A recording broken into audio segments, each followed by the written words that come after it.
Okay guys, I'm going to teach you 3 simple self-assessments for hip mobility. So number 1, the first one we're going to go over is something called the Thomas test. This is a test that's going to help you differentiate between actually having psoas and iliopsoas tightness versus rec fem tightness, right? Those are 2 different muscles that cross between the femur and the pelvis, okay? So often misdiagnosed as psoas tightness. This will help you tell the difference. So you're going to start first with both your knees to your chest.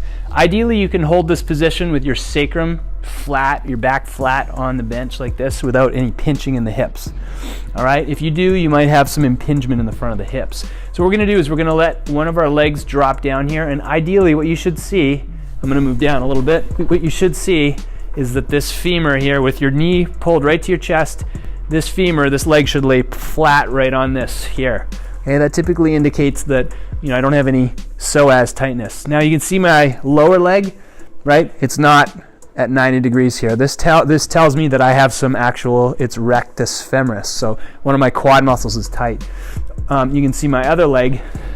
If I do this test, you can see there's no rec fem tightness. My knee is at 90 degrees. My hip touches. Now, if your hip does not touch, okay, and you want to find out if you actually have some hip flexor tightness, if you straighten your leg out and it still doesn't touch, it means you have some psoas tightness. If it does all of a sudden, it's probably rec fem. Okay. Now, if you do see your leg travel out to the side like this, it means that you have some involvement of the TFL or some of those abductors of the hip as well.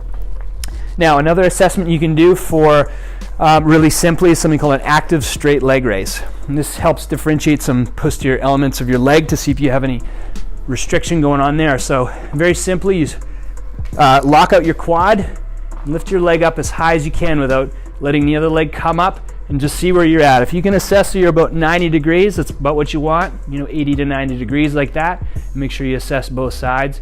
You can see I'm less on this left side like that. So I definitely have some. It's not always hamstring tightness, you guys. So you gotta work this stuff down to figure out what it is. But basically, it just means I have some, hip flexion issues there.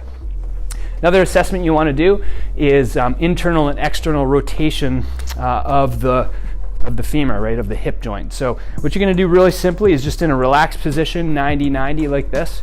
You're going to internally rotate without moving the knee, and you should get about 40 degrees of internal rotation. Watch your foot too. If you're really pulling your foot in to really get some, probably means you have some external rotation restriction like that. So like that, I'm okay there. A little bit, you can see my foot's reaching inwards.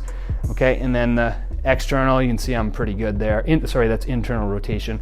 External rotation of the hip, internal rotation of the hip. Here you should get about 30 to 40 degrees once again. Okay, we're pretty good there. And test the other side too, of course. Okay, you can see I'm restricted there in external rotation of my left. Pretty good there, internal rotation. There you go.